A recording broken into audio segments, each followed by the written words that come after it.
IAS కావడానికి బాగా కష్టపడి చదువుతారు. తీరా ఐఏఎస్ అయ్యాక ఏం పనిచేయరు, రిలాక్స్ అవుతారు.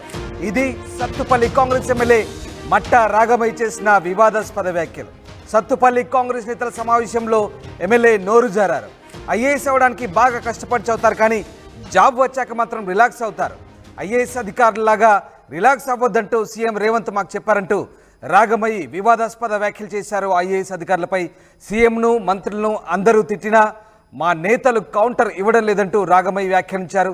మాకెందుకులే అన్నట్టు మా ఎమ్మెల్యేలందరూ వ్యవహరిస్తున్నారంటూ ఆమె వివాదాస్పద వ్యాఖ్యలు చేశారు. ఎమ్మెల్యే రాఘమయ్య వ్యాఖ్యలపై అధికారులు ఆగ్రహం వ్యక్తం చేస్తున్నారు. దేశ అత్యున్నత సర్వీస్ వ్యవస్థను కించపరిచారంటూ మండిపడుతున్నారు. ఎమ్మెల్యే రాఘమయ్య చేసిన వ్యాఖ్యలతో ఒక్కసారిగా అటు ఐఏఎస్ అధికారులకు కూడా కలవరం రేగింది. ఐఏఎస్ అధికారులపై కాంగ్రెస్ ఎమ్మెల్యే వివాదాస్పద వ్యాఖ్యలు ఇప్పుడు చర్చనీయాంశంగా మారాయి. ఒక్కసారి ఐఏఎస్ అయ్యాక ఇక రిలాక్స్ అవుతారు, ఏం పని చేయరంటూ మండిపడ్డారు సత్తుపల్లి కాంగ్రెస్ ఎమ్మెల్యే మట్టా రాఘమయ్య. మీరు ఐఏఎస్ అధికారులాగా అవ్వకండంటూ ఈ మాట రేవంత్ రెడ్డి మాకు చెప్పాడంటూ వెల్లడించారు. రేవంత్ రెడ్డిని మంత్రులను అందరూ తిట్టినా మా ఎమ్మెల్యేలు కౌంటర్ కూడా ఇవ్వడం లేదన్నారు సత్తుపల్లి ఎమ్మెల్యే. ఇక దీంతో సత్తుపల్లి ఎమ్మెల్యే మట్టా రాఘమయ్య చేసిన కామెంట్స్ ఇప్పుడు వైరల్గా మారుతున్నాయి. సో మొత్తం మీద ఎమ్మెల్యే నోరు జారిన వైనం ఇప్పుడు ఇటు ఐఏఎస్ అధికారులకు కూడా ఆగ్రహం తెప్పిస్తోంది. ఐఏఎస్ అధికారులపై ఆమె చులకనగా మాట్లాడడం, ఐఏఎస్ అధికారులాగా మీరు కావద్దంటూ ఆమె కాంగ్రెస్ పార్టీ కార్యకర్తలను ఉద్దేశించి చేసిన వ్యాఖ్యలు ఇప్పుడు చర్చకు దారితీస్తున్నాయి. అసలు మట్టా రాఘమయ్య ఏం మాట్లాడారు ఒకసారి చూద్దాం. మన రేవంత్ రెడ్డి గారు అంటుంటారు మనం ఐఏఎస్ లా చేస్తున్నాము అని. ఐఏఎస్ రావడానికి చాలా సంవత్సరాలు చదువుతారు. చదివి చదివి చదివి అవన్నీ పాస్ అవుతూ వచ్చి ఒకసారి ఐఏఎస్ అయినాక రిలాక్స్ అయిపోతారు. రిలాక్స్ అయిపోయి ఇక నెగ్లెక్ట్ చేస్తూ ఉంటారు. అలాగా మనం కూడా అవుతా ఉన్నాము అని ఆయన పదే పదే చెప్తా ఉంటారు. మీకే కాదు, మా ఎమ్మెల్యేలు కూడా చెప్తారు. ఎందుకంటే చాలా మంది మేము కూడా రేవంత్ రెడ్డి గారిని ఏమన్నా కూడా, మినిస్టర్స్ ఏమన్నా కూడా మా ఎమ్మెల్యేలకు కూడా మీలాగే కౌంటర్ ఇవ్వము, ఏం లేదు, మాకు సంబంధించింది కాదులే, వాళ్ళు మాట్లాడుకుంటారు అంటాం. మన రేవంత్ రెడ్డి గారు అంటుంటారు మనం ఐఏఎస్ లా చేస్తున్నాము అని. ఐఏఎస్ రావడానికి చాలా సంవత్సరాలు చదువుతారు. చదివి చదివి చదివి అవన్నీ పాస్ అవుతూ వచ్చి ఒకసారి ఐఏఎస్ అయినాక రిలాక్స్ అయిపోతారు. రిలాక్స్ అయిపోయి ఇక నెగ్లెక్ట్ చేస్తూ ఉంటారు. అలాగా మనం కూడా అవుతా ఉన్నాము అని ఆయన పదే పదే చెప్తా ఉంటారు. మీకే కాదు, మా ఎమ్మెల్యేలు కూడా చెప్తారు. ఎందుకంటే చాలా మంది మేము కూడా రేవంత్ రెడ్డి గారిని ఏమన్నా కూడా, మినిస్టర్స్ ఏమన్నా కూడా మా ఎమ్మెల్యేలకు కూడా మీలాగే కౌంటర్ ఇవ్వము, ఏం లేదు, మాకు సంబంధించింది కాదులే, వాళ్ళు మాట్లాడుకుంటారు. విన్నర్గా కాంగ్రెస్ ఎమ్మెల్యే వ్యాఖ్యలు. మీరు కూడా ఐఏఎస్ అధికారులాగా తయారవద్దంటూ పార్టీ కార్యకర్తలకు ఆమె చెప్తున్న వైనం నిజంగా ఆశ్చర్యం కలిగిస్తోంది. విలువలు లేని ఇప్పటి రాజకీయాల్లో పార్టీలు మారి వచ్చి ప్రజాప్రతినిధులుగా మారుతున్న కొంతమంది నేతలు ఉన్న ఈ సందర్భంలో ఏకంగా Sathupalli MLA all India service అధికారులపై చేసిన వ్యాఖ్యలు ఇప్పుడు వివాదాస్పదంగా మారుతున్నాయి. మీరు కూడా ఐఏఎస్ అధికారులాగా మారొద్దంటూ ఆమె కాంగ్రెస్ కార్యకర్తలను ఉద్దేశించి చేస్తున్న మాటలు ఇప్పుడు నిజంగా పెద్ద చర్చకి దారితీస్తున్నాయి. బాగా కష్టపడి కష్ట నష్టాలు కోర్చి ఐఏఎస్ అధికారులుగా మారి దేశానికి సేవ చేస్తున్న తమపై ఇలాంటి వ్యాఖ్యలు చేస్తారంటూ అటు అధికారులు కూడా మండిపడుతున్న పరిస్థితి. బాగా చదివి కష్టపడి వస్తారు, కానీ ఒక్కసారి ఐఏఎస్ పోస్ట్ వచ్చాక రిలాక్స్ అవుతారు, ఏం పని చేయరు. ముఖ్యమంత్రి కూడా అదే చెప్తున్నారంటూ ఆమె కుండ బద్దలు కొట్టినట్టుగా వ్యాఖ్యానించడం ఇప్పుడు ఆమె వ్యాఖ్యల పట్ల ఒక ఆసక్తికర చర్చ అయితే సాగుతోంది. సత్తుపల్లి కాంగ్రెస్ నేతల సమావేశంలో ఎమ్మెల్యే ఈ నోరు జారారు. ఐఏఎస్ అవ్వడానికి కష్టపడి చదువుతారు, కానీ జాబ్ వచ్చాక ఏం పని చేయరు, రిలాక్స్ అవుతారంటూ ఆమె చేసిన వ్యాఖ్యలు ఇప్పుడు వివాదాస్పదమవుతున్నాయి. ఐఏఎస్ అధికారులకు కూడా మీరు కావద్దంటూ ఏకంగా రాజకీయ నాయకులకు ఆమె నీతి పాఠాలు బోధించడం నిజంగా ఆశ్చర్యాన్ని కలిగిస్తోంది.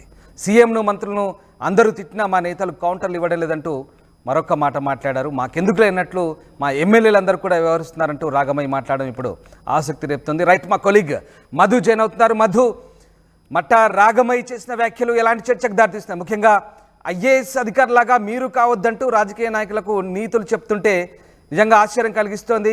ఈమె వ్యాఖ్యలు ఎట్లాంటి చర్చకు దారితీస్తున్నాయి?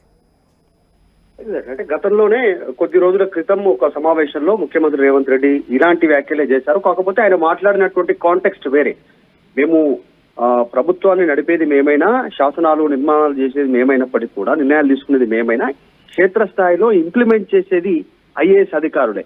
సో ఏసీ రూములు వదలండి, క్షేత్రస్థాయిలోకి వెళ్ళండి, ప్రజలకు అందుబాటులో ఉండండి అనేటువంటిది ఎగ్జాంపుల్ చెప్తూ వారి లోపల కాస్త ఉత్తేజపరిచేలా, వారికి కాస్త గతంలో ఐఏఎస్ క్యాడర్ ఏ రకంగా పనిచేసేదో వివరించే ప్రయత్నం చేశారు. గ్రామ స్థాయిలో వెళ్తే ఎమ్మెల్యే మంత్రుల కంటే కూడా అప్పుడున్నటువంటి ప్రజలు ఆ సమయంలో దాదాపు ఒక 15-20 సంవత్సరాల క్రితం ఫలానా కలెక్టర్ మా పని చేశారు, ఆయన వల్ల మా ప్రాబ్లం సాల్వ్ అయింది, ఆయన వల్ల మా బ్రతుకు బాగుపడింది అనేటువంటి చెప్పుకునే పరిస్థితి ఉండేది గతంలో కలెక్టర్ల విషయంలో. కానీ ఇప్పుడు క్షేత్రస్థాయిలోకి వెళ్ళట్లేదు కలెక్టర్లు, ఐఏఎస్ ఆఫీసర్ల అధికారులు, ఏసీ రూమ్లకే పరిమితం అవుతున్నారు. ఏసీ అనేటువంటిది ఏమైనా ఒక జబ్బేమో అనేటువంటి రీతిలో ఆయన మాట్లాడారు. కానీ ఆయన మాట్లాడుతూ క్షేత్రస్థాయిలోకి వెళ్ళండి, లేదంటే ట్రాన్స్ఫర్లు ఉంటాయి, ఇకపై క్షేత్రస్థాయిలో ఇంప్లిమెంట్ చేయాల్సింది ప్రజల సమస్యలు గ్రౌండ్ లెవెల్ ఉండాల్సింది మీరే. రాజకీయ పార్టీలో ఉన్నటువంటి అంటే ప్రభుత్వంలో ఉన్నటువంటి రాజకీయ నాయకులకు కూడా సలహాలు సూచనలు ఇవ్వండి, తప్పును తప్పని చెప్పండి, ఒప్పును ఒప్పని చెప్పండి, నిర్మోహమాటంగా చెప్పండి అనేటువంటిది గతంలో ముఖ్యమంత్రి చేశారు స్టేట్మెంట్. ఇప్పుడు దానికి విభిన్నంగా ఈరోజు ముఖ్యమంత్రినే బ్లేమ్ చేసేలాగా మట్టా రాగమయ్య మాట్లాడినట్టుగా చాలా స్పష్టంగా కనిపిస్తా ఉంది మాట్లాడుతున్నటువంటి వీడియోలో. ఆమె ఐఏఎస్ అనేటువంటిది దేశంలోనే ఒక అత్యున్నతమైనటువంటి సర్వీస్. నిజంగా ఎప్పటికైనా ఐఏఎస్ కావాలని కలగనేటువంటి కోట్లాది మంది దానికోసం తాపత్రయపడతారు, ప్రిపేర్ అవుతారు, రాస్తారు, కష్టపడి చదివి ఐఏఎస్ కొడతారు. కానీ వారిని కించపరచలేక అంత కష్టపడి కొట్టి రిలాక్స్ అవుతారు, ఏం పని చేయరు అనేటువంటి చెప్పిన మాట ఏదైతే ఉందో, ప్రస్తుతం పూర్తి స్థాయిలో ఐఏఎస్ క్యాడర్ ని ఒక తెలంగాణలోనే కాదు దేశవ్యాప్తంగా ఉన్నటువంటి ఐఏఎస్ క్యాడర్ ని కించపరిచేలా ఆమె స్టేట్మెంట్ ఉంది అనేటువంటి చర్చ కొనసాగుతుంది. ఎందుకు ఆ కాంటెక్స్ట్ లో మాట్లాడారు, ఎందుకు ఆ రకంగా మాట్లాడారు, అందులో మళ్ళీ ముఖ్యమంత్రే చెప్పారు అనేటువంటిది ఆ ప్రస్తావన ఎందుకు చెప్పారు? నిజంగా ముఖ్యమంత్రి చెప్పారా ఎమ్మెల్యేల సమావేశంలో ఐఏఎస్ ఆఫీసర్లు రిలాక్స్ అవుతారు కష్టపడి జాబ్ వచ్చిన తర్వాత అనేటువంటిది ఆమె ఎందుకు చెప్పాల్సి వచ్చింది? ప్రస్తుతం పెద్ద అయితే చర్చ అయితే జరుగుతూ ఉంది. దాంతో పాటు పొలిటికల్ వ్యాఖ్యలు కూడా చేస్తారు. ముఖ్యమంత్రిని తిడితే ఎవరు పట్టించుకోవట్లేదు. నిజంగానే గత కొంతకాలంగా ముఖ్యమంత్రిని ఎవరు తిట్టినా కూడా, ఎవరు టార్గెట్ చేసినా కూడా పెద్దగా రెస్పాండ్ కాంగ్రెస్ పార్టీ నుంచి పెద్దగా లేదు. ఇది పక్కన పెడితే ఐఏఎస్ ఇండియన్ అడ్మినిస్ట్రేటివ్ సర్వీస్ ఇంత పెద్ద వ్యవస్థ. ఇది నిజంగానే భారతదేశాన్ని వ్యాప్తంగా కూడా ఇంప్లిమెంటేషన్ లో, ప్రభుత్వ పథకాల ఇంప్లిమెంటేషన్ లో, ప్రభుత్వం సక్రమంగా నడపడంలో ఈ వ్యవస్థ చాలా అత్యంత కీలకం అడ్మినిస్ట్రేషన్ అనేటువంటి. వారినే ఈ రకంగా కాంగ్రెస్ అధికార పార్టీ ఎమ్మెల్యే ఈ రకంగా స్టేట్మెంట్ చేయడం మట్టరాగమే అనేటువంటి పెద్ద ఎత్తున చర్చ అయితే కొనసాగుతుంది. చూడాలి, దీనిపైన ప్రభుత్వం కూడా రెస్పాండ్ అయ్యే అవకాశం ఉంది, ఐఏఎస్ అధికారుల సంఘాలు కూడా రెస్పాండ్ అయ్యే అవకాశం ఉంది. రామ్ రైట్. అంటే ఇక్కడ మధు ఒక ఆసక్తికర చర్చ అయితే సాగుతుంది. అంటే విలువలు లేని ఇప్పటి రాజకీయ పరిస్థితుల్లో ముఖ్యంగా పార్టీలు మారొచ్చారు. ఇదే సోకాళ్ళు రాగమయ్యి వైసీపీలో ఉన్నారు, బీఆర్ఎస్లో ఉన్నారు, అలాగే కాంగ్రెస్కి వచ్చారు. ఆమె భర్త కూడా తప్పుడు కుల ధృవీకరణ పత్రం అంటూ రకరకాల ఆరోపణలు అయితే ఉన్నాయి. సో వాళ్ళు అలాంటి వ్యక్తులు ఇప్పుడు ఆల్ ఇండియా సర్వీస్ అధికారులకు సంబంధించి తోటి కార్యకర్తలకు నీతి పాఠాలు బోధించడం, అలా మీరు తయారు కావద్దంటూ చెప్పడం నిజంగా ఐఏఎస్ అధికారులకు ఆగ్రహం తెప్పిస్తున్నట్టుగా కనిపిస్తోంది. అధికారులు ఆగ్రహం వ్యక్తం చేస్తున్నట్టుగా సమాచారం అందుతోంది. సో దీనికి సంబంధించి ఎట్లాంటి చర్చ సాగుతోంది? ఇప్పుడున్నటువంటి రాజకీయాల నేపథ్యంలో రాజకీయ నాయకులు ఐఏఎస్లను తప్పు పట్టడం ఎంతవరకు సమంజసమని చర్చ సాగుతున్న నేపథ్యంలో ఏం జరుగుతుంది? పొలిటికల్ గా కాస్త అవగాహన ఉన్నటువంటి అంటే రాజకీయ నాయకుల పైన ప్రజలకు సదాభిప్రాయం ఇప్పటికే లేదు.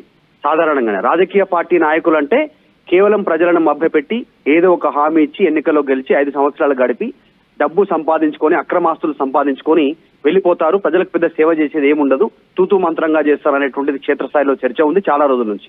అంతో ఎంతో ఆఫీసర్ల పైన, ఎందుకంటే కష్టపడి ఐఏఎస్ కొట్టి అధికారంలోకి వచ్చి అధికారులుగా చలామణి అవుతూ దాదాపు రిటైర్మెంట్ అయ్యేంత వరకు దాదాపు 40-45 సంవత్సరాలు వారు ఆ పదవిలో ఉంటారు. క్షేత్రస్థాయిలో సంబంధాలు కొనసాగుతాయి ప్రజలతో, క్షేత్రస్థాయిలో వారందరితో.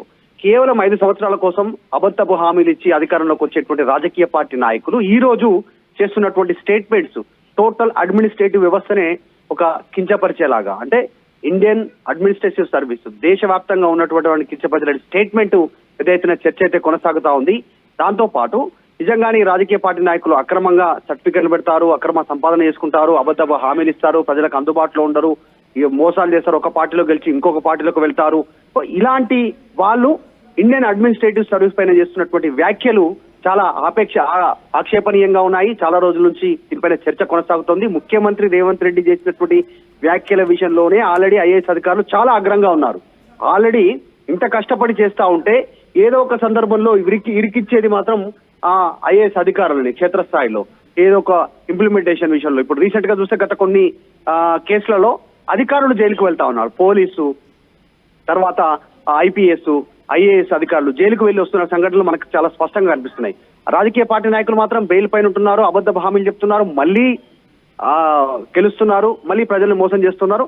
వాళ్ళే ఈ రోజు ఇండియన్ అడ్మినిస్ట్రేటివ్ సర్వీస్ ను బదనాం చేయడం, ఈ రకంగా బ్లేమ్ చేయడం ఎంతవరకు అనేటువంటిది చర్చ అయితే కొనసాగుతుంది. చూడాలి ఇది ఎక్కడి వరకు వెళ్తుందో.